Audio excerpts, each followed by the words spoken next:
ओम नमो भगवते वासुदेवाय। नमो भगवते वासुदेवाय। ओम नमो भगवते वासुदेवाय। ओम नमो भगवते वासुदेवाय। ओम नमो भगवते वासुदेवाय। ओम नमो भगवते वासुदेवाय। ओम अज्ञानतिमिरान्धस्य ज्ञानाञ्जनशलाकया चक्षुरुन्मीलितं येन तस्मै श्रीगुरवे नमः। श्रीचैतन्यमनोभीष्टं स्थापितं येन भूतले स्वयं रूपः कदा मह्यं ददाति स्वपदान्तिकं।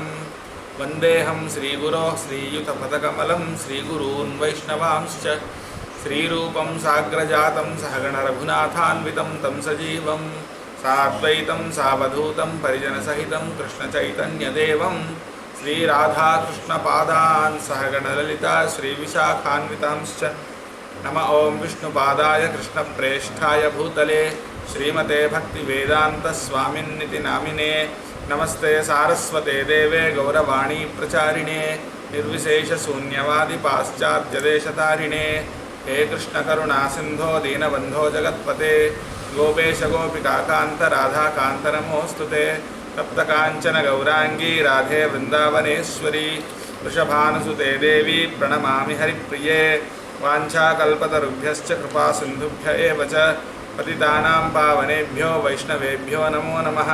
जय श्रीकृष्ण चैतन्य प्रभु नित्यानंद श्री अद्वैत गदाधर श्रीवासादि गौरभक्तवृंद हरे कृष्ण कृष्ण कृष्ण हरे हरे हरे राम राम राम हरे हरे हरे कृष्ण। तो 13वें अध्याय क्षेत्र क्षेत्रज्ञ विभाग योग नेचर एंजॉयर एंड कॉन्शियसनेस। तो कल क्या चर्चा किया था हमने? 1 से 7 श्लोक। अर्जुन पूछते हैं प्रकृति पुरुष ज्ञान ज्ञेय और ज्ञाता और ज्ञात। अर्जुन पूछते हैं कि प्रकृति पुरुष ज्ञान प्रकृति पुरुष क्षेत्र क्षेत्रज्ञ ज्ञान और ज्ञान और ज्ञेय 6 चीज़ ये क्या है? भगवान पहले संक्षिप्त में जवाब देते हैं। क्या बोलते हैं? बोलिए। क्षेत्र क्षेत्र के बारे में बताएं। जो मुझे जानता है वो समस्त शरीरों में भगवान ज्ञाता है। हाँ वो तो ठीक है, वो बाद में आया। समस्त शरीरों में भगवान ज्ञाता है, लेकिन पहले क्या बताया? सीक्वेंस में आओ ना, सीक्वेंस तो बताइए। ज्ञाता और ज्ञेय में अंतर बताया कि जैसे हम बोलते हैं कि मेरे द्वारा है तो वो उसके बाद पहले सबसे पहले क्या बताया भगवान ने दूसरे श्लोक में? देवेश्वर प्रभु 6 विषय यहाँ पर कहना चाहते हैं। 6 विषय चर्चा हुआ है। तो पहले उसको क्षेत्र क्षेत्र क्या है? क्षेत्र है शरीर और क्षेत्र का जो है हाँ, आत्मा है। सबसे पहले भगवान ने ये बताया कि क्षेत्र शरीर है और क्षेत्रज्ञ कौन है? आत्मा और क्षेत्र का भी विकार उत्पन्न होता है। सुख दुख देश इच्छा मान अपमान शक्ति वाला विकार आत्मा का विकार नहीं। इसी प्रश्न में उपनिषद में कहा गया। उपनिषद में क्षेत्र क्षेत्र में इसी को बताते हैं, लेकिन उपनिषद 108 उपनिषद से विरोधी भी कुछ कमेंट्स है। तो वेदव्यास ने और विरोधी कमेंट्स को एक सूत्र के रूप में विरोधी नहीं है वो, विरोधी जैसा लग सकता है किसी को, उसको समन्वय करते हैं। वो तो ठीक है, वो तो मैं ऐसा बोला कि ब्रह्मसूत्र पदेश से उसको समझाने के लिए। और क्या बताया?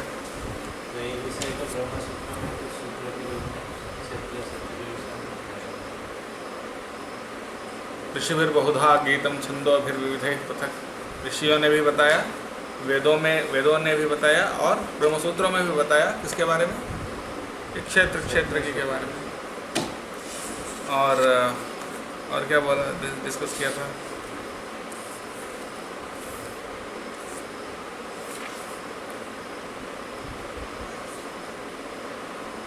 ज्ञान किसको, ज्ञान का भी परिभाषा दिया था ना तीसरे श्लोक में, क्षेत्र क्षेत्रज्ञ और ज्ञानम यत्त ज्ञानम मतम मम, यानी क्षेत्र और क्षेत्रज्ञ का जो ज्ञान है वही ज्ञान। को जानना, हाँ, को जानना नहीं। वो भी तो बताया। और 6 और 7 में क्या बताया?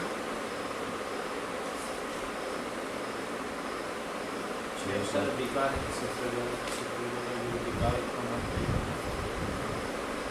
सुख दुख इच्छा देश।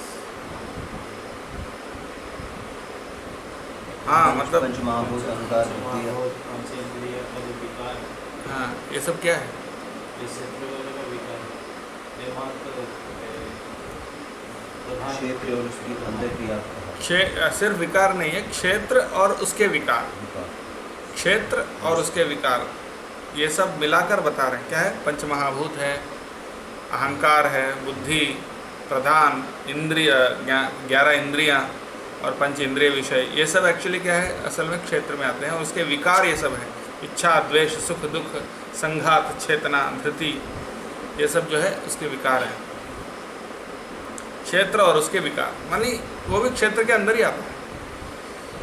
हाँ, तो अभी एक क्षेत्र जो है, आप अगर ध्यान से सोचें, कल किसी ने बहुत अच्छा एक प्रश्न पूछा था मुझे व्हाट्सएप में। प्रश्न ये पूछा था कि चेतना जो है ये तो आत्मा का लक्षण है ना, तो यह तो क्षेत्र के बारे में बताया, क्षेत्र तो शरीर है, तो चेतना जो है वो तो आत्मा का लक्षण है कि, लेकिन क्षेत्र में बताया ना, संघातस चेतना धृति, तो चेतना तो क्षेत्र का लक्षण है कि क्षेत्रज्ञ का लक्षण है? क्षेत्रज्ञ। तो फिर यहाँ तो क्षेत्र का लक्षण बताया।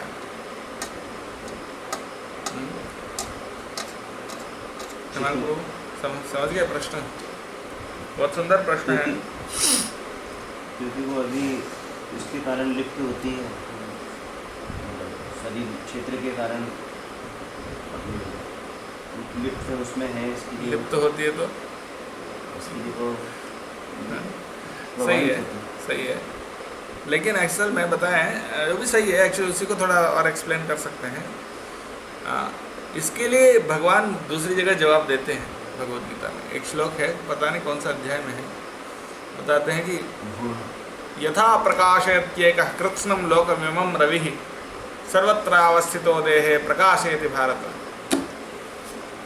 ये कौन सा अध्याय में आता है पता नहीं, चेक करो। यथा प्रकाशयत्येकः कृत्स्नं लोकमिमं रविः, पता नहीं कौन सा आया था क्या? नहीं, मैं जो श्लोक बोल रहा हूँ वो यथा प्रकाशयत्येकः, जैसे यहाँ पर भगवान उदाहरण से समझा रहे हैं कि जैसे सूरज एक जगह रहते हुए भी वो पूरा विश्व को प्रकाशित करता है, ठीक उसी प्रकार से जो आत्मा जो है वो पूरा शरीर को प्रकाशित करता है। ठीक है, तो यहाँ आत्मा को सूरज के साथ तुलना किया गया, और जो उसका प्रकाश है वो चेतना है।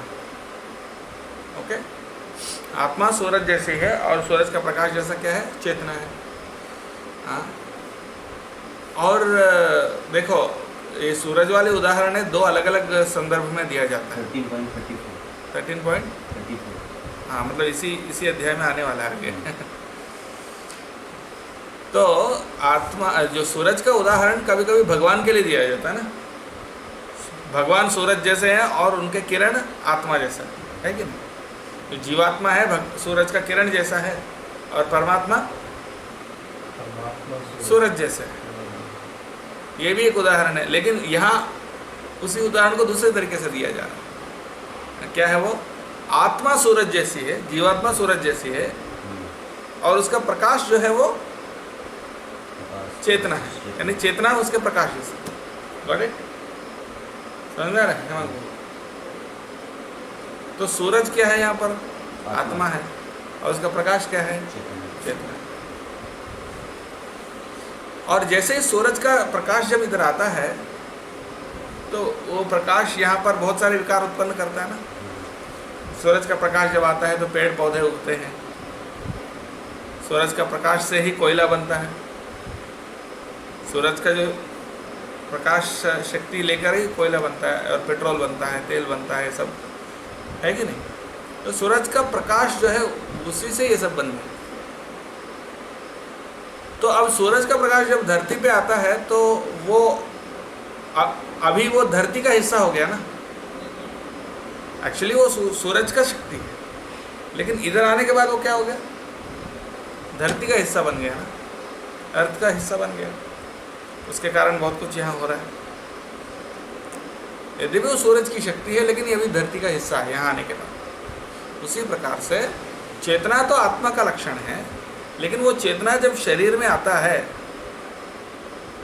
तो यह शरीर में बहुत सारे विकार उत्पन्न करता है, जैसे इच्छा, द्वेष, सुखम, दुखम, संघात, चेतना, धृति, ये सब संघात, ये सब विकार उत्पन्न करता है। तो अब वो शरीर का क्षेत्र का एक हिस्सा बन गया वो चेतना जो, लेकिन वो कब तक ही तब तक रहेगा जब तक आत्मा है तब तक ही रहेगा, उसके बाद नहीं रहेगा, है कि नहीं? सूर्य प्रकाश से बहुत सारे विकार उत्पन्न होते हैं, लेकिन वो कब तक? जब तक सूरज आसमान में है। सूर्यास्त होने के बाद फिर वो सारे विकार भी बंद हो जाएंगे, यानी पेड़ों का फोटोसिंथेसिस नहीं होगा और बहुत कुछ नहीं होगा, राइट? पक्षियाँ जो उड़ते हैं वो भी सो जाएंगे। तो उसी प्रकार से जब तक आत्मा है तब तक उसकी जो शक्ति है, चेतना है, उससे शरीर में अलग अलग विकार उत्पन्न होते हैं। इसलिए तब वो जो चेतना है वो भी क्षेत्र का हिस्सा बताएगी। ठीक है, समझ में आया? उसके हाँ, ये तो हमने चर्चा कर लिया। और 6 और 7 में प्रभुपाद जी तात्पर्य में एक और सुंदर बात बता रहे हैं। ये 24 तत्व के बारे में पहले बताया। वो 24 तत्व तो आप सब जानते हैं, सांख्य योग में जो 24 तत्व आते हैं, कौन से रणवीर? 5 कामेंद्रियाँ, हाँ, 5 उनके विषय, हाँ, 5 पंच महाभूत, हाँ, पंच ज्ञानेंद्रिय, ज्ञानेंद्रिया, हाँ, मन, बुद्धि, अहंकार और महत्व, महत्तत्व। और एक है हो गया 24 हो गया। तो ये 24 तत्व है, ठीक है। तो ये जो 24 तत्व जो हैं ये एक प्रकार से सांख्य योग के अनुसार ये भी क्षेत्र का विभाजन है।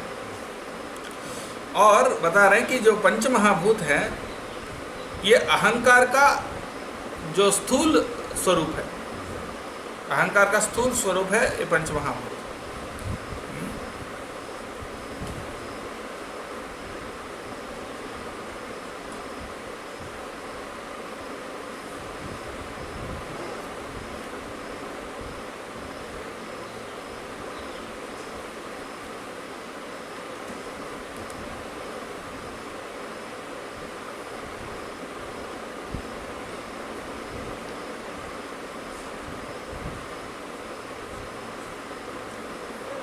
प्रधान के बारे में बहुत अच्छे से बता रहे हैं। तो अव्यक्तम जो है वो प्रधान है। प्रधान और महत्तत्व के बीच में फर्क क्या पता है आपको? प्रधान और महत्तत्व इसको बोलते हैं। प्रधान और महत्तत्व में क्या फर्क है? महातत्व से प्रधान है। महत्तत्व से प्रधान है। प्रधान मतलब क्या? गांव का प्रधान। एवं पता है आपको व्हाट इज प्रधान, व्हाट इज महत्तत्व? मतलब मटेरियल, रॉ मालूम है कि नहीं? आपने बताया था लास्ट टाइम। महातत्व जो है, महातत्व मतलब बेसिक रॉ मटेरियल है, उसी से सब कुछ क्रिएशन होता है। जो प्रधान वगैरह है, महत्तत्व जब प्रकट होता है, दिखाई देते हैं तो वो प्रधान। महत्तत्व जब दिखाई देते तो प्रधान है, ऐसा किसने कहा? महत्तत्व और प्रधान दोनों दिखाई नहीं देते हैं। दोनों ही दिखाई नहीं देते क्योंकि वो अहंकार से भी सूक्ष्म है। मन तो सूक्ष्म है, मन से बुद्धि सूक्ष्म है, बुद्धि से अहंकार सूक्ष्म है, अहंकार से भी सूक्ष्म है प्रधान महत्तत्व। अहंकार भी उससे बना हुआ। मतलब ये सब उसी से बने। प्रधान क्या है मैं बताता हूँ। प्रधान क्या है ये जब सृष्टि जब नहीं बना उससे पहले, ये 24 तत्व तो थे नहीं, 24 तत्व में 23 तत्व नहीं थे, एक ही तत्व था, वो है प्रधान। तो उसमें कोई विकार नहीं, एकदम जैसे जैसे खेत है, खेत में कोई बीज नहीं है, मान लो कैसा रहेगा खेत, खाली खाली रहेगा ना, उसमें कुछ नहीं, कोई विकार नहीं, कुछ नहीं, ऐसा ऐसे ही। लेकिन जब उसमें बीज डालेंगे, पानी डालेंगे तो क्या होगा, पौधे उगेंगे ना, तो फिर बहुत सारा एक्टिविटी स्टार्ट हो जाएगी, अलग अलग पौधे आएंगे, अलग अलग ये आएंगे, बहुत कुछ होगा। जैसे रेगिस्तान, रेगिस्तान में पूरा सूखा है, कुछ नहीं, लेकिन जब बारिश होगा उस समय फिर सब तरह तरह के फूल फल सब आने लगेंगे। उसी प्रकार से प्रधान मतलब उसमें कुछ वैरायटी नहीं है, वो आप आंखों से नहीं देख सकते हैं, लेकिन वो प्रधान है।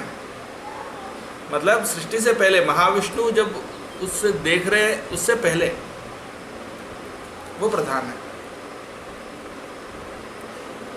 आप कह सकते हैं ये दुर्गा देवी की योनि है।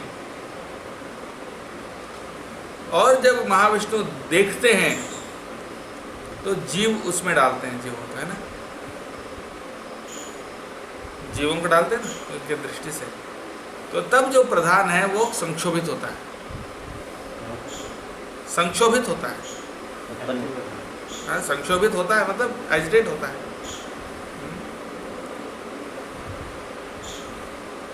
वो स्टेज वो है महत्त्व, समझ गया ना। और वो महत्त्व से आया अहंकार, फिर बुद्धि, मन, पंचमहाभूत, ये सब।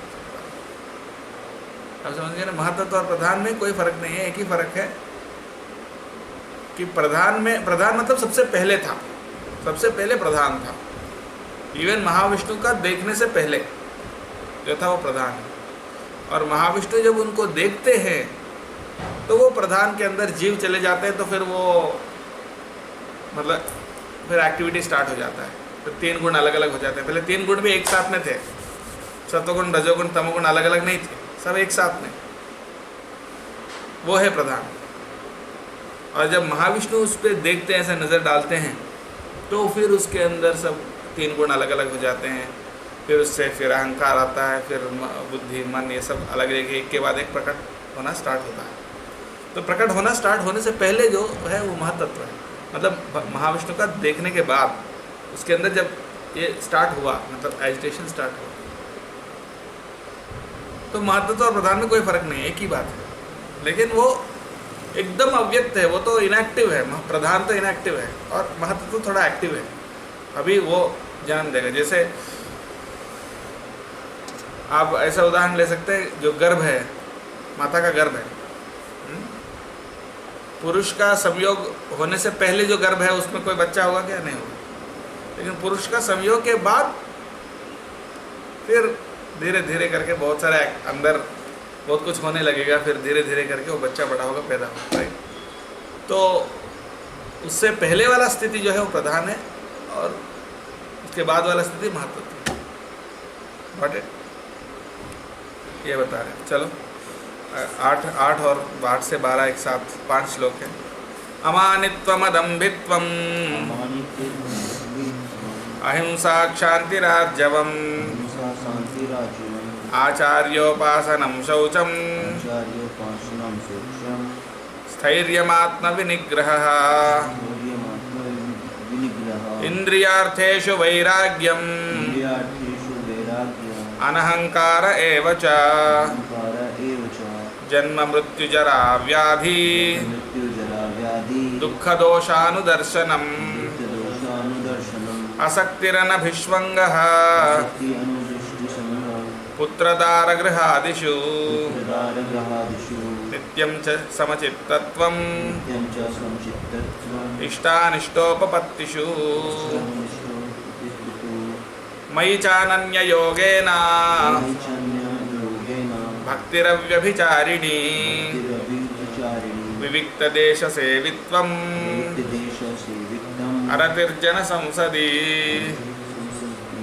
अध्यात्मज्ञाननित्यत्वम् तत्त्वज्ञानार्थदर्शनम् एतज्ज्ञानमिति प्रोक्तम् एते ज्ञानमिति प्रोक्तम् अज्ञानं यदतो अन्यथा। ज्ञानं तदुक्तम्। तो एतत् ज्ञानम, ये सब ज्ञान है। अभी बहुत लंबा लिस्ट दिया भगवान ने, बहुत सारे चीज़ों की लिस्ट दी है। ये सब चीज़ें ज्ञान है बता रहे हैं। और यदतो अन्यथा, अतः अन्यथा, इसके अलावा जो कुछ है वो सब अज्ञान है। तो फिर वो सब क्या है ज्ञान? पहला, सबसे पहला अमानित्वम। अमानित्वम का मतलब क्या है? अमान, अमान, मानी, मान, मान किसको कहते हैं? सम्मान, मान सम्मान को कहते हैं। मान सम्मान की है। मान का मतलब क्या है? सम्मान का मतलब क्या है? रिस्पेक्ट, विनम्र, हाँ, आदर, आदर, हम्बल। आदर सत्कार करना। मानी यानी आदर सम्मान की इच्छा करना।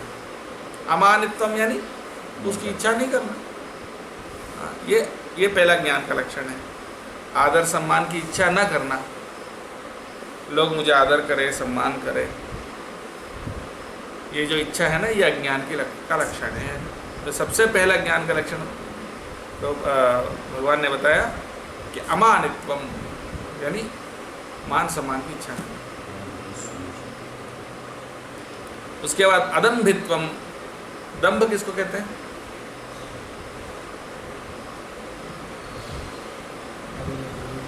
दंभ किसको कहते हैं? हाँ, बल, गर्व, प्राइड।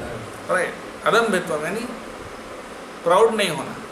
तो दोनों में क्या फ़र्क है, अमानित्वम और अदम्भित्वम में?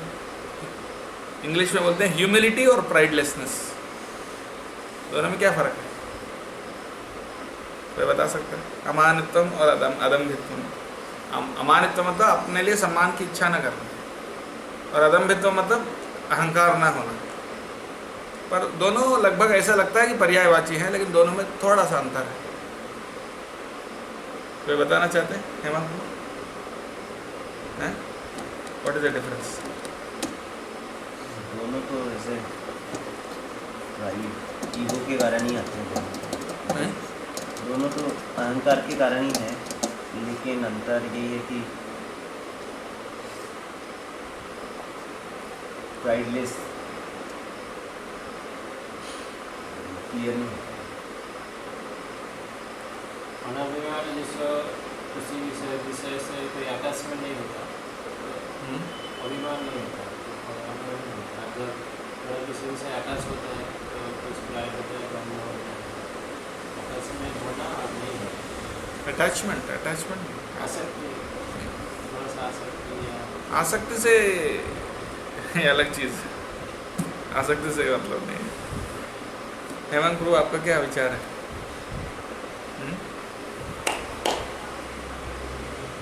पता है कि नहीं पता है?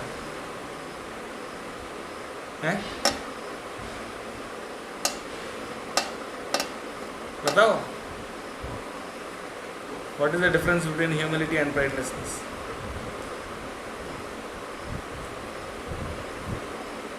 थोड़ा एक बोल सकता हूँ, क्लियर नहीं होता। जो है नहीं, उनको बोलने दो, हेमंत को। उसके बाद आप बोलो। हेमंत को फिर बोल।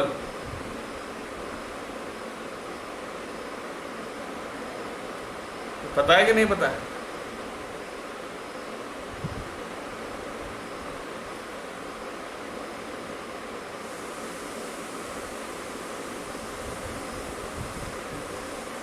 नहीं पता तो बोलो नहीं पता है।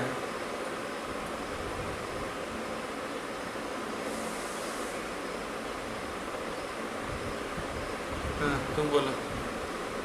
जो अमानित्वम है वो सिंप्लिसिटी को प्रेजेंट करता है, मतलब सिंप्लिसिटी को पता है। सरलता। ठीक है, तो ये क्या एक चीज़ को प्रेजेंट करता है? अदम्भित्व। ईगो जो है वो मतलब हमारे तृणादिति जो है, तृण, अपने आप को नीच समझना, हमारा ईगो को ना झलकना, वो है दम्भ भी, मतलब जो प्राइडलेस। क्या? प्राइडलेस जो बताया आपने, दम्भित्वम जो है, ईगो नहीं रहेगा तो वो तृण से भी अधिक अपने आप को नहीं समझेगा, तृणादिति सोल्यूशन है, तो वो होगा प्राइड।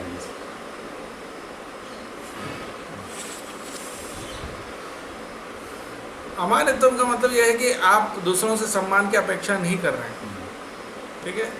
और अदम्भित्व का मतलब है, अदम्भ मतलब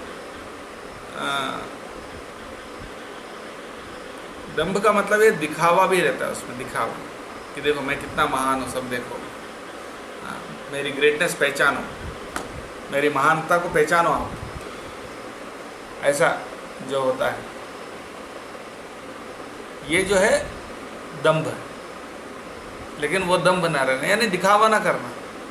तो हो सकता है कोई दिखावा ना करता हो, लेकिन उसको अगर कोई अपमानित करे तो उनको बुरा लगता हो। जैसे फॉर एग्जाम्पल आप जाके सबको अपनी ग्रेटनेस दिखावा नहीं किया, लेकिन कोई आके अगर आपको अगर अपमानित करेंगे, अगर आपको निंदा करेंगे, तो फिर तब आपको बुरा लगता है ना। तो अमानित्व तो और भी थोड़ा ऊंचा है, अदम्भित्व से भी थोड़ा और ऊंचा है। यानी अगर कोई हमको अपमानित भी करे, मान सम्मान दे या ना दे, हमें कोई फर्क नहीं पड़ेगा। तो अदम्भित्व मतलब दूसरों को जाके अपनी ग्रेटनेस का ये बखान नहीं करना कि देखो मैंने ये किया, मैंने वो किया, मैं इतना महान हूँ, उतना महान हूँ। ये जो कहना, ये जो है, ये दंभ है और वो ना होना है। और ये हमारे तो मतलब अगर कोई आपको अपमानित भी किया, जैसे जड़ भरत को उन लोगों ने पालकी उठाने के लिए लगा दिए, तो उन्होंने ये नहीं बोला मैं आप मुझे ऐसा काम में लगाते हो, मैं कौन हूँ आपको पता है, ऐसा नहीं। अमानित तो ठीक है, उठा लिए पालकी। और अदम्भित्व तो मतलब दिखावा ना करना, बहुत कुछ करके भी आप साइलेंट रहना, ये अदम्भित्व। गॉट इट ना, समझ गए फर्क? ओके, फिर अहिंसा, ये दो हो गए। फिर तीसरा क्या है? अहिंसा। अहिंसा किसको बोलते हैं? Non violence. हाँ, नॉन वायलेंस, हिंसा नहीं। हाँ, हिंसा नहीं करना। लेकिन प्रभुपाद जी तात्पर्य में बता रहे हैं हिंसा इसकी कृष्ण कॉन्शियस। अहिंसा किसको, असली अहिंसा क्या है? हिंसा जो हमारे इंद्रिया से हैं। असली अहिंसा मतलब प्रचार करना। ये देखो, हाँ मैं पढ़ता हूँ। Non-violence is generally taken to mean not killing or destroying the body, but actually non-violence means not to put others into distress. People in general are trapped by ignorance in the material concept of life, and they perpetually suffer material pains. So unless one elevates people to spiritual knowledge, one is practicing violence. मतलब जब अगर आप प्रचार नहीं कर रहे थे, violence clearly प्रभाव। Unless one elevates people to spiritual knowledge, यानी आप दूसरों को आध्यात्मिक ज्ञान नहीं दे रहे हो, तो आप हिंसा कर रहे हो। यानी आध्यात्मिक ज्ञान देना ही अहिंसा है। One should try his best to distribute real knowledge to the people so that they may become enlightened and leave this material entanglement. That is non-violence. समझ गया? अहिंसा किसको बोलते हैं? प्रचार करना, भक्ति का ज्ञान देना दूसरों को, हाँ, यही अहिंसा है।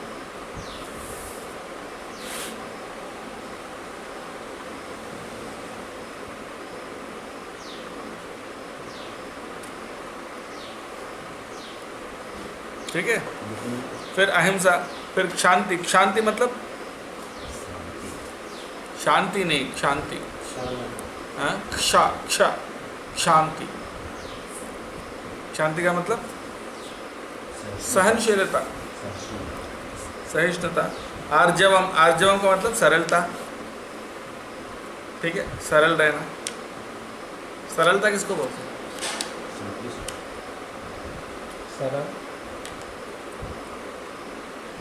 सरलता। उसका विपरीत क्या है? कुटिलता, है ना? कुटिलता किसको बोलते हैं? जो सब लक्ष्य है वो फलों से लदा है, तो वो हमेशा झुक के रहता है, सरलता। वो तो नम्रता है। एटलीस्ट वो तो बोल रहे हैं, तुम तो कुछ नहीं बोल रहे हो, उनको तो बोल रहे दो कम से कम। बोलना चाहिए। गलत होने से कोई सज़ा नहीं हो जाएगा कि आपको गलत बोल दिया तो आपको कोई सज़ा मिल जाएगा, ऐसा कुछ नहीं है। ठीक है, सीखेंगे, गलत है तो पता चलेगा कि गलत है, उसमें क्या है, बताना चाहिए। हाँ, क्या सरलता किसको बोलते हैं?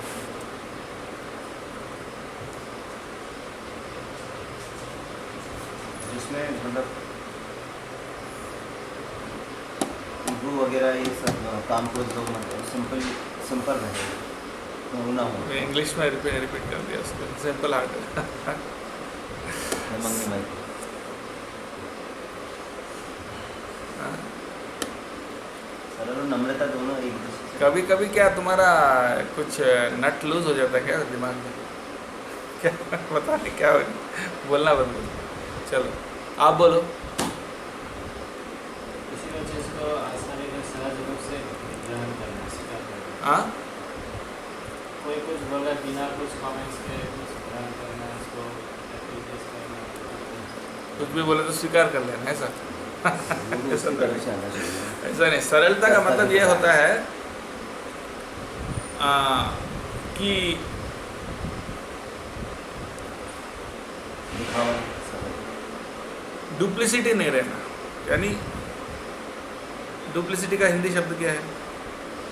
कपटता नहीं रहना। कपटता का मतलब ये है क्या है, आप कुछ बोल रहे हो लेकिन मन में कुछ और सोच रहे हो। आप बाहर से बोल रहे हो प्रभु जी आप कितने अच्छे हो, आप तो महान हो, लेकिन अंदर सोच रहे हो एक नंबर का घटिया इंसान है, मार देंगे। मैं आपकी सेवा, मैं आपका सेवक हूँ प्रभु जी, मैं आपका हम्बल सेवक हूँ, लेकिन सोचते हैं कब इसको मारने का मौका मिलेगा मुझे। ठीक है, कुटिलता है, मतलब अंदर एक है बाहर एक। सरलता तो उसका विपरीत है, जो मन में है वही बाहर, जो अंदर है वही बाहर है। ये सरलता है, यानी झूठ नहीं बोलते किसी को। इसके लिए प्रभुपाद जी उदाहरण क्या देते हैं, वो गौतम ऋषि का पुत्र नहीं, गौतम ऋषि का पुत्र नहीं, गौतम ऋषि के पास एक व्यक्ति आता है, बोलता है मुझे आपका शिष्य बनना है। तो गौतम ऋषि बोलते हैं मैं तो सिर्फ ब्राह्मणों को सिखाता हूँ, बाकी किसी को शिक्षा नहीं देता हूँ, तो आप जाके पता करके आप कौन से वर्ण के हो, आपके पिताजी कौन है? तो बोले मुझे नहीं पता कि मेरे पिता कौन है, तो मैं अपनी माँ से पूछ के आता हूँ। उनके पिता नहीं थे, तो गया माता से पूछने कि मेरे पिताजी कौन है। तो माता को भी नहीं पता था कि वो पिताजी कौन है। वो तो एक वेश्या थी या फिर ऐसा कोई औरत थी, दासी जैसी थी। वो तो बोले मुझे नहीं पता, मैं तो बहुत सारे पुरुष के साथ मिला हूँ, मुझे पता नहीं आपको पिताजी कौन है। ऐसा बोले। तो फिर वो लड़का आया गौतम ऋषि के पास और बोला मुझे नहीं पता, मेरी माँ को भी नहीं पता कि मेरे पिता कौन है। तो गौतम ऋषि ने क्या बोला, सरलता के कारण आपको एक्सेप्ट करते हैं। आप ब्राह्मण हो, कि आप सरल, आप सच बताएं। मतलब झूठ नहीं बोला, वो जो है वही बताया। तो सरलता, आर्जवम। और सरलता का दूसरा मीनिंग ये भी है कि बहुत ज़्यादा हाईफाई जीवन नहीं जीना, बहुत सिंपल जीना। जैसे कि बहुत ज़्यादा महंगे चीज़ इस्तेमाल करना, बहुत ज़्यादा हाई स्टैंडर्ड, ओवर अपनी कैपेसिटी से ज़्यादा हाई स्टैंडर्ड नहीं। सरलता, ऐसे सन्यासी सरल होते हैं, यानी क्या है, जो मिला वो खाते हैं, ऐसा रहता है। सन्यासी का मतलब ये है कि सबसे सरल होता है, लेकिन कभी कभी हम देखते हैं कि उसका विपरीत होता है। लेकिन सरलता इसको बोलते हैं। एक बार राधानाथ महाराज ने एक शिष्य को भेजा, आप बोलो मेरे लिए चप्पल लेके आओ, चप्पल।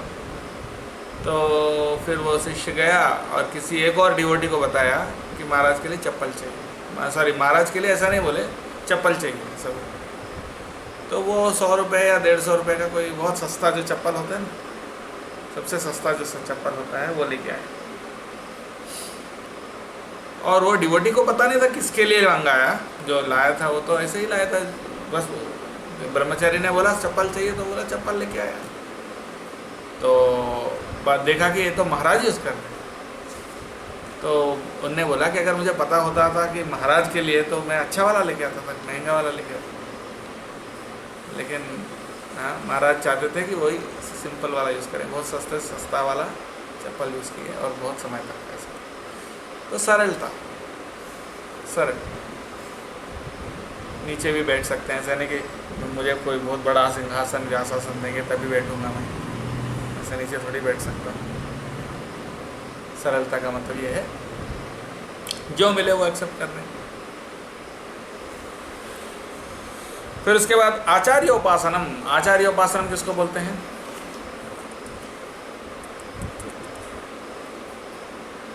प्रामाणिक गुरु के पास हैं? प्रामाणिक गुरु के आदेश को पालन करें। आचार्य की उपासना करना, यानी आचार्य की सेवा करना, हाँ, आचार्य के मार्गदर्शन में काम करना, आचार्योपासनम। शौचम, शौचम का मतलब स्वच्छता, अंदर का यानी मन का भी पवित्रता और बाहर शरीर का भी पवित्रता, शौचम। स्थैर्यम, स्थैर्यम का मतलब दृढ़ता, स्टेडफास्टनेस, स्टेडफास्टनेस मतलब स्थिरता, स्टेडफास्ट का मतलब छोड़ना नहीं, ऐसा नहीं कि एक दिन अच्छा जप किया एक दिन नहीं किया, एक दिन हम ठीक से मतलब एक दिन मूड अच्छा है एक दिन मूड अच्छा नहीं, ऐसा नहीं, स्टेडफास्टनेस, स्थिरता, यानी भक्ति में स्थिरता। एक दिन मंगलारती गए एक दिन नहीं गए, ये भी ठीक है ना। स्थैर्यम। फिर आत्मविनिग्रह। आत्मविनिग्रह मतलब सेल्फ कंट्रोल, यानी अपने शरीर और मन सबके ऊपर कंट्रोल रहना चाहिए, और वचन, शरीर मन और वचन तीनों पे कंट्रोल होना चाहिए। आत्मनिग्रह का मतलब ऐसा नहीं कि हम कुछ भी बोल दिए फिर बाद में जाके सॉरी बोल दिए, ऐसा नहीं। यानी अपने जो शब्द हैं उस पर काबू रहना चाहिए, अपने मन पे काबू रहना चाहिए। क्या हम सोचेंगे, हाँ, जो एडवांस डिवोटी है उनके मन पे भी काबू रहता है कि वो गलत थॉट भी नहीं आता उनके माइंड में, उनके मन में गलत विचार भी नहीं आता। ये तो बहुत ऊंचे भक्तों की बात कर रहा हूँ मैं। एटलीस्ट हमको अपने शरीर पे तो कर सकते हैं काम, आत्मविनिग्रह। फिर इंद्रियार्थेषु वैराग्यम। इंद्रियार्थेषु यानी इंद्रिय विषय, उनके प्रति वैराग्य। अनहंकार है यानी अहंकार ना रहना। फिर जन्म मृत्यु जरा व्याधि दुख दोषानुदर्शनम। ये तो हम हमेशा पहले ही बोलते हैं, जन्म मृत्यु जरा व्याधि, यानी जन्म मृत्यु बुढ़ापा और बीमारी, इन दुखों को देखना, यानी ये समझना कि भौतिक जीवन दुखमय है, इसमें जन्म मृत्यु बुढ़ापा बीमारी ये सारी चीज़ें मटेरियल लाइफ में सब होते हैं भौतिक जीवन में, तो ये अच्छा नहीं है, ऐसा समझना। उसके बाद आसक्ति। आसक्ति का मतलब आसक्त न रहना। अनभिष्वंग। अनभिष्वंग, अभिस्वंग यानी भौतिक एसोसिएशन के बिना रह पाना। बीइंग विदाउट एसोसिएशन, यहाँ एसोसिएशन तो भक्तों की एसोसिएशन नहीं बोल रहे हैं, मटेरियलिस्टिक एसोसिएशन, भौतिक एसोसिएशन के बिना रह पाना। हम कभी बोलते हैं ना, अरे मैं अपनी माता पिता के बिना कैसे रह सकता हूँ, या फिर ऐसा जो पारिवारिक आसक्ति होता है, या फिर अपने दोस्तों के कैसे छोड़ सकता हूँ, उनके बिना कैसे नहीं रहूँगा, ऐसा। बीइंग विदाउट एसोसिएशन, अनभिष्वंग। पुत्र दारागृहादिषु, वो बता रहे हैं किसके प्रति आसक्ति नहीं होना चाहिए। पुत्र, दारा और गृह। पुत्र मतलब बच्चे, दारा मतलब पत्नी, गृहादिषु और घर इत्यादि, घर बीबी बच्चे आदि, इन सारी चीज़ों के प्रति आसक्ति नहीं होना, ये भी ज्ञान का लक्षण है। नित्यम च समचित्तत्वम, हमेशा समचित्त होना। समचित्त का मतलब सुख हो दुख हो, लाभ हो नुकसान हो, मान हो अपमान हो, हर जगह हर समय पर एक जैसे। इष्ट अनिष्टोपपत्तिशो, इष्ट और अनिष्ट, जो पसंद नापसंद, कोई भी अच्छा चीज़ मिले या नापसंद वाली चीज़ मिले, दोनों के प्रति समान रहना। और मयि च अनन्य योगेन भक्ति अव्यभिचारिणी, मेरे प्रति अनन्य भक्ति, अव्यभिचारिणी भक्ति। 8 से 12 नंबर की श्लोक चर्चा है, किस विषय में? बताए तो सही। ज्ञान, ज्ञान। ज्ञान क्या है अर्जुन ने पूछा ना, उसके बारे में बता रहे। तो ये सब ज्ञान है, बता रहे हैं ना भगवान, ये सब ज्ञान के लक्षण बता रहे हैं। और इनके बिना जो कुछ है वो अज्ञान है, वो पहले ही बताया। हाँ, तो मेरे प्रति अव्यभिचारिणी भक्ति यानी अनन्य भक्ति, अनन्य और अव्यभिचारिणी यानी अन्य चीज़ों के बिना सिर्फ भगवान के ऊपर मन को केंद्रित करना। फिर उसके बाद विविक्त देश सेवित्वम, विविक्त देश सेवित्वम, विविक्त मतलब, विविक्त किसको बोलते हैं? हाँ? पता है? विविक्त मतलब अलग।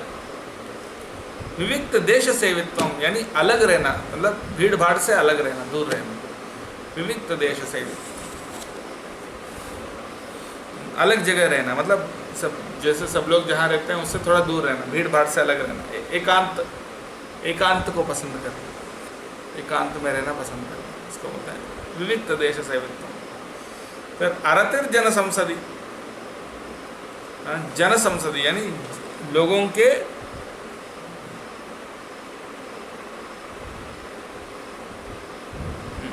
साधारण जनता के प्रति आसक्ति नहीं, लोगों के बीच में रहना चाहिए, ऐसा आसक्ति नहीं होना चाहिए। अरतिर जन संसद। तो इसके बाद अध्यात्म ज्ञान नित्यत्वम, आध्यात्मिक ज्ञान रहना हमेशा, आध्यात्मिक ज्ञान में रहना। और तत्व ज्ञानार्थ दर्शनम, अध्यात्म ज्ञान नित्यत्व मतलब नित्य रूप से आध्यात्मिक ज्ञान रहना। और तत्व ज्ञानार्थ दर्शनम का मतलब तत्व ज्ञान का दर्शन, तत्व ज्ञान रहना चाहिए, यानी शास्त्रों का ज्ञान होना चाहिए। तो इन दोनों में क्या फर्क है? अध्यात्म ज्ञान नित्यत्वम और तत्व ज्ञानार्थ दर्शन, इन दोनों में हेमंत गुरु पता है क्या बता रहे हैं? अध्यात्म ज्ञान नित्यत्व मतलब नित्यत्व यानी हमेशा आध्यात्मिक ज्ञान की दृष्टि से हर चीज़ को देखना, ये आध्यात्मिक ज्ञान नित्यत्व। यानी जो कुछ हो रहा है, जो कुछ आप देख रहे हो, एक आध्यात्मिक दृष्टिकोण से देखना हमेशा, हमेशा जो कुछ लाइफ में होता है उसको आध्यात्मिक ज्ञान के दृष्टिकोण से देखना। और तत्व ज्ञान अर्थ दर्शन मतलब फिलॉसफी को अच्छे से समझना, थोड़ा सा अंतर है।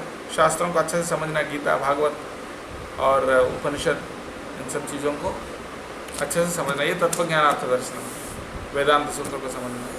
और अध्यात्म ज्ञान नित्यत्व मतलब हर चीज़ आध्यात्मिक दृष्टि से देखना, वैसा नजरिया रहना, थोड़ा सा अंतर। एतत् ज्ञानमिति प्रोक्तम अज्ञानम यततोऽन्यथा। अभी तक जो कुछ बताया, अमानित्वम से लेकर ये सारे लक्षण जो बताए गए हैं, ये सब लक्षण जो है ज्ञान है, यही ज्ञान है, यही ज्ञान के लक्षण है। और उसके अलावा जो कुछ है वो सब अज्ञान है, समझ गए ना? तो अगर किसी के अंदर दम्भ है, इसका मतलब उसके पास ज्ञान नहीं है, क्योंकि ज्ञान का एक लक्षण क्या बताया? अदम्भित्वम, अदम्भित्वम यानी दम्भ ना रहना, ये ज्ञान का लक्षण है। तो अगर किसी के अंदर दम्भ है, इसका मतलब क्या है? उसके पास ज्ञान नहीं है, सीधी सी बात है।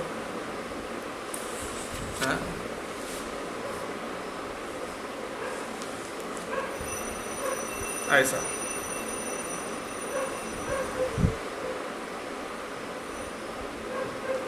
तो इसमें प्रभुपाद जी और बता रहे हैं एक बहुत ही महत्वपूर्ण, बहुत ही महत्वपूर्ण बात है।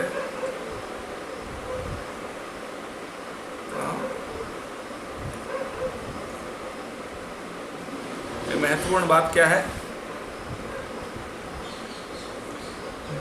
ये सारे लक्षण में मुख्य रूप से दो कैटेगरी, एक स्वरूप लक्षण है और एक तटस्थ लक्षण है, आचार्य समझाते हैं। हाँ, इनमें से सबसे मुख्य लक्षण क्या है बताइए आप? ज्ञान के सबसे मुख्य लक्षण क्या है इनमें से? कौन बताएगा? सबसे मुख्य लक्षण क्या है इनमें से?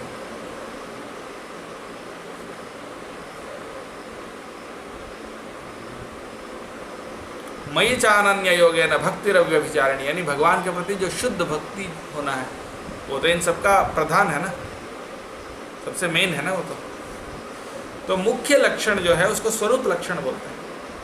स्वरूप लक्षण का मतलब यह है सबसे प्रधान लक्षण, अगर वो नहीं है तो मतलब बाकी सब रह के भी कोई फायदा नहीं,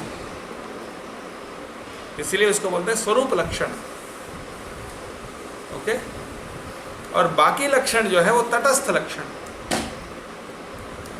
स्वरूप लक्षण और तटस्थ लक्षण, दो लक्षण है। स्वरूप लक्षण का मतलब यह होता है सबसे मेन जो गुण हो, जो होना चाहिए, जो बाकी सबका आधार है, बाकी सब गुणों का आधार है। हाँ, और लेकिन वो आधार नहीं है तो बाकी सब रहने से भी कोई फायदा नहीं, क्योंकि बाकी सब अपने आप चले जाएगा धीरे धीरे। जैसे उसके लिए प्रमाण क्या है? भागवतम में बताया, क्या बताया? यस्यास्ति भक्तिर्भगवत्य किंचना सर्वैर्गुणैस्तत्र समासते सुराः हरा वभक्तस्य कुतो महद्गुणा मनोरथेन आसति धावतो बहिः। जिसके अंदर यस्यास्ति भक्तिर्भगवत्य अकिंचना, अकिंचना भक्ति है भगवान के प्रति, पूरी तरह से भगवान के प्रति जो शरणागत है, सर्वैर गुणैस्तत्र समासते सुराः, सभी अच्छे गुण उसके अंदर अपने आप आ जाते हैं, देवताओं के सारे अच्छे गुण उसके अंदर आ जाते हैं। और उसके विपरीत हराव अभक्त से कुतो महत् गुणा, जो अभक्त है यानी भक्त नहीं है, उसके अंदर कहाँ से महान गुण आएंगे?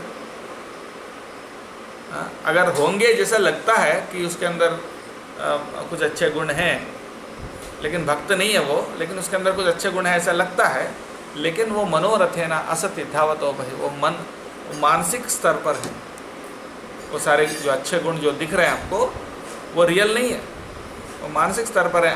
अभी है, कुछ समय बाद चले जाएगा, क्योंकि वो मानसिक स्तर पर है। मानसिक स्तर पे जो होता है वो टेम्पररी होता है।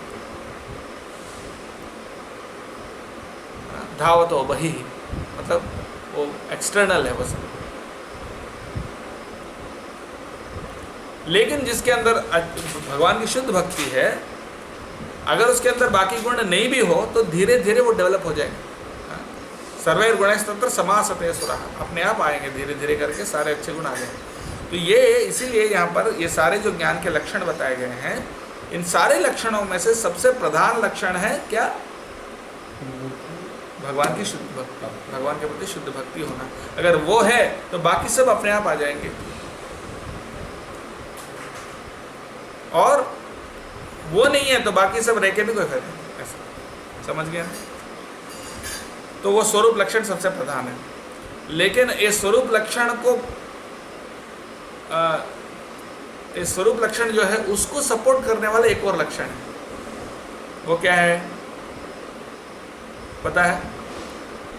कौन सा? वो एक और लक्षण है आचार्योपासनम, यानी आचार्य की उपासना करना।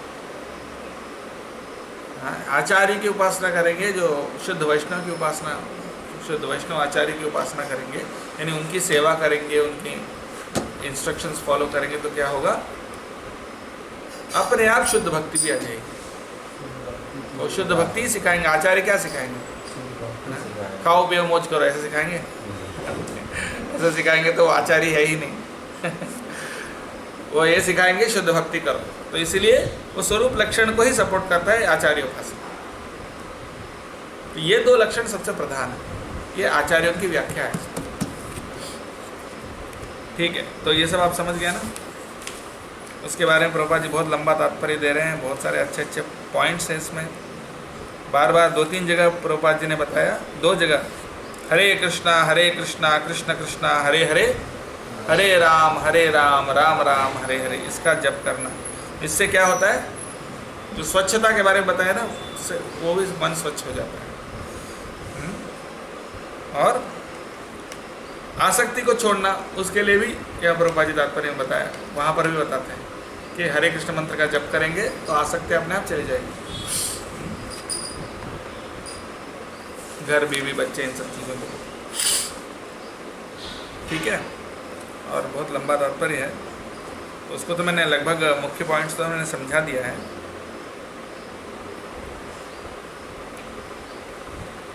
फिर ज्ञेयं यत्तत् प्रवक्ष्यामि, जोर से बोलिए, ज्ञेयं यत्तत् प्रवक्ष्यामि यज्ञात्वामृतमश्नुते अनादिमत्परं ब्रह्म न सत्तन्नासदुच्यते। हाँ, आप भी मोबाइल में देख सकते हैं, मिल जाएगा आपको मोबाइल में श्लोक। थोड़ा आप लोग थोड़ा हेल्प कर लीजिए उनको, दिखा दीजिए, या वो गीता वहाँ पर भी रखना। हाँ, तो अभी तक क्या बताया ये 5 श्लोकों में किसके बारे में वर्णन किया? ज्ञान क्या है। देखो, मैंने जैसे पहले बताया था, अर्जुन के 6 प्रश्न हैं, वो 6 प्रश्न को पहले तो संक्षिप्त में जवाब दे दिया। हाँ, क्षेत्र है, शरीर, क्षेत्रज्ञ है, आत्मा और परमात्मा, और फिर उसके बाद ज्ञान है, इन दोनों को जानना, राइट। और ऐसा बहुत बहुत सरल रूप से बता दिया। लेकिन यहाँ पर अभी डिटेल में बता रहे हैं, क्षेत्र को भी डिटेल में बताया है, फिर अभी ज्ञान का डिटेल में बताया, 5 श्लोकों में बताया। अभी ज्ञेय बता रहे हैं। ज्ञेय मतलब क्या है? जिसको जानना है, जिस चीज़ को जाना जाता है वो ज्ञेय है। ठीक है, ज्ञान और ज्ञेय। ज्ञान मतलब जानना, नॉलेज, और ज्ञेय मतलब जिसके बारे में नॉलेज है वो ज्ञेय है। जैसे उदाहरण के लिए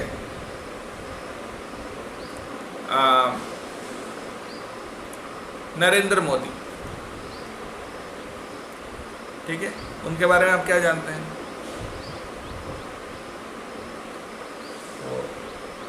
हम नहीं जानते, वो अपने प्रधानमंत्री है, भारत का प्रधानमंत्री है। और क्या है?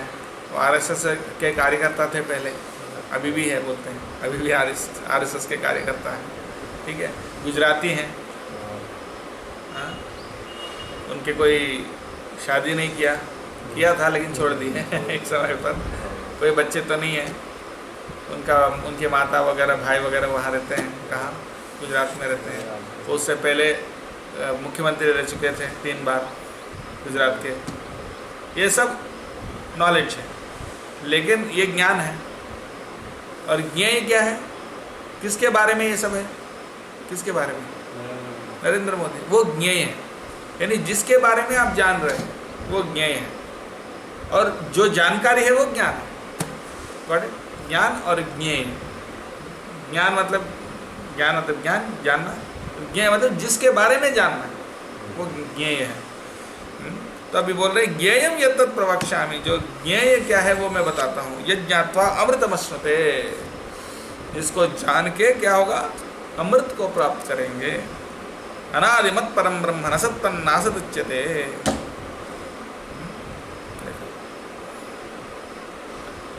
अनादि मत परम ब्रह्म, जो ब्रह्म है, जो अनादि है, ब्रह्म यानी चिद वस्तु, और जो अनादि है वो मत परम, यानी ब्रह्म जो है मत पर, वो मेरी अधीन है, वो मेरे अधीन है। भगवान बोल रहे कि ब्रह्म किसके अधीन है? भगवान के अधीन है। न सत्तन्नासदुच्यते।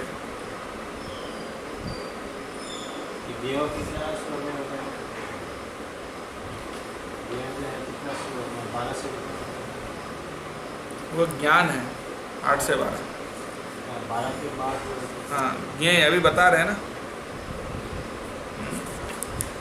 अभी बता रहे हैं, काफ़ी श्लोकों में है। ज्ञेय यानी भगवान। ज्ञेय कौन है? भगवान है। I shall now explain the knowable, knowing which you will taste the eternal, Brahman, the spirit, the beginningless and subordinate to me, lies beyond the cause and effect of this material world. ये भौतिक जगत के परे है ब्रह्म। हाँ, ब्रह्म ज्योति क्या है? वो भौतिक जगत का परे है। यहाँ पर भी बता रहे हैं भगवान, जैसे 14वें अध्याय के अंत में बताया था। कि ब्रह्मणो ही प्रतिष्ठा, हम ब्रह्म का आधार मैं हूँ। और वही बात यहाँ पर भी बता रहे हैं कि अनादि मत परम ब्रह्म, वो जो ब्रह्म है वो मत पर है, यानी मेरे अधीन में, सबऑर्डिनेट टू मी। तो वो ब्रह्म को आप प्राप्त करोगे। हाँ? इसको ज्ञेय को जानने से। वो ज्ञेय क्या है फिर आगे बता रहे। सर्वतः पाणिपादं तत् सर्वतोक्षिशिरो मुखम सर्वतः श्रुतिमल्लोके सर्वमावृत्य तिष्ठति। देखो कितना सुंदर बता रहा है। सर्वतः पाणिपादम, पाणी यानी हाथ, पाणी किसको बोलते हैं? हाथ। पादम यानी पाद, पादम यानी पैर। सर्वतः यानी सभी जगह, सभी जगह उनके हाथ पैर हैं, सभी जगह उनके हाथ पैर हैं। किनके? भगवान के होंगे ना, आपका और मेरा तो हो नहीं सकता। सर्वतः पाणिपादम यानी सभी जगह उनके हाथ पैर हैं। किनके हाथ पैर हैं? आपके, भगवान के, है ना? तो प्रभु ही कराते हैं, जो कराते हैं भगवान के। हाँ, सभी जगह उनके हाथ पैर हैं। कैसे? परमात्मा तो सभी जगह है ना, हर परमाणु के अंदर भी परमात्मा है, हर जीव के हृदय में परमात्मा है, हर जगह परमात्मा है। तो परमात्मा का हाथ पैर तो है, इसलिए उनके हाथ पैर सभी जगह है। ओके। सर्वतः पाणिपादं तत् सर्वतो अक्षि, अक्षि यानी आंख, सिरो सर, मुखम मुंह, हर जगह उनके आंख, उनके सर और मुंह भी है। सर्वतः श्रुतिमत, उनके कान भी हर जगह है। सर्वमावृत्य तिष्ठति, सभी जगह रहते हैं। सभी जगह उनके आंखें हैं, सभी जगह उनके कान हैं, सभी जगह उनके सर, सभी जगह उनका मुख, उनके हाथ पैर, सभी जगह। हाँ, इसका मतलब क्या है? आप कभी भी कहीं पे भी भगवान की प्रार्थना करो, भगवान सुनेंगे, क्योंकि सभी जगह उनके कान हैं। आप जो कुछ करोगे भगवान देखेंगे, क्योंकि उनके आंखें सभी जगह हैं। आप मन में भी कुछ सोचो, वहाँ पर भी भगवान है, परमात्मा, तो वो भी देख रहे हैं कि मन में क्या सोच रहे हैं आप, है कि नहीं? परमात्मा के रूप में देख रहे हैं। हाँ, बिल्कुल। तो उसी प्रकार से उनके सभी इंद्रियां सभी जगह है। भगवान अपने धाम में हैं, लेकिन फिर भी हर जगह व्याप्त है। भगवान अपने धाम में, अपने निज रूप, स्वयं रूप में भगवान अपने धाम में है, जिसमें वो लीला विलास करते हैं, प्रेम का आदान प्रदान करते हैं, भक्तों का पालन पोषण करते हैं। उस रूप में तो वो उनके धाम में है, लेकिन परमात्मा के रूप में हर परमाणु में है, इस भौतिक जगत में हर जगह व्याप्त है। ठीक है।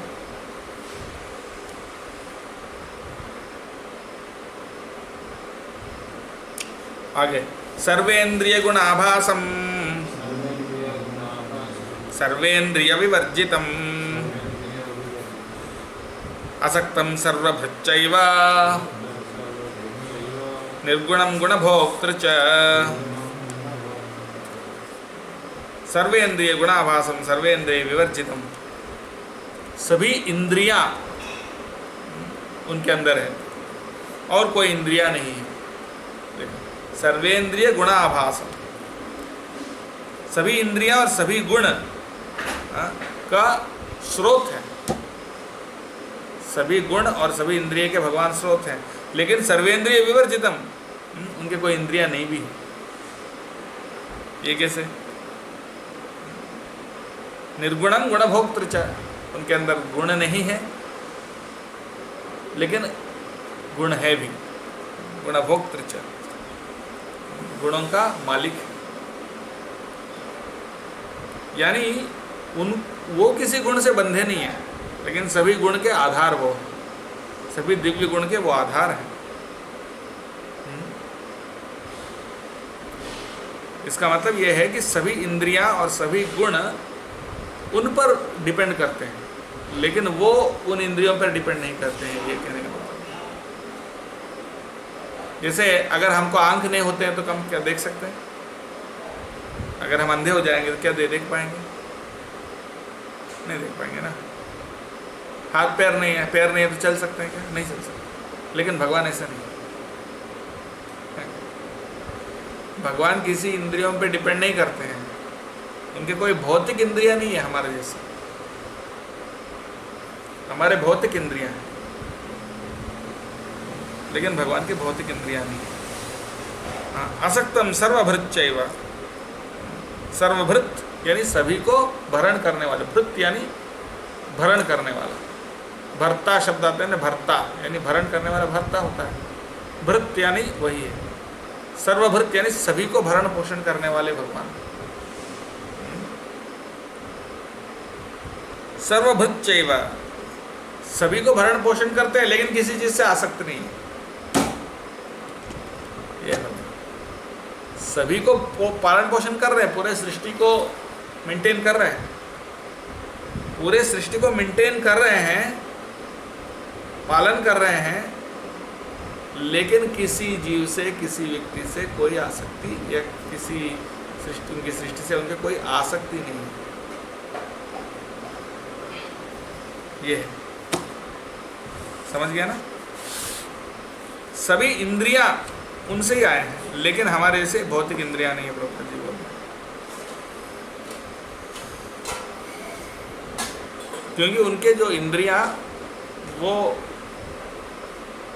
भौतिक पदार्थों से नहीं बने। हमारे जो 24 तत्व जो है ना, उनमें जो इंद्रियां हैं वो इंद्रियां उनके नहीं हैं, उनके दिव्य इंद्रियां हैं। उनके हाथ पैर आंख इंद्रियां वो सब जो है भौतिक चीज़ों से बने हुए नहीं।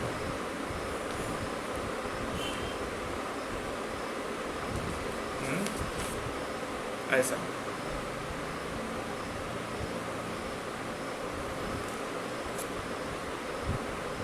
सर्वेन्द्रिय गुणाभासम सर्वेन्द्रिय विवर्जितम असक्तम सर्वभृच्चैव निर्गुणम गुणभोक्तृ च।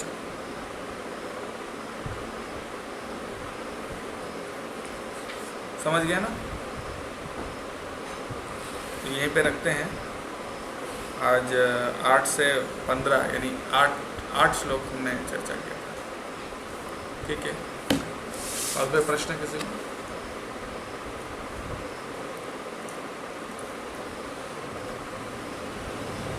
ठीक है, अगर प्रश्न है तो ये रखते हैं। ठीक है ना?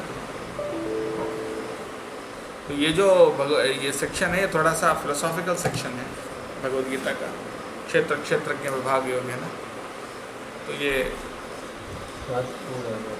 महत्वपूर्ण है। और ज्ञान की मतलब बातें बहुत सारे बताए गए हैं इसमें।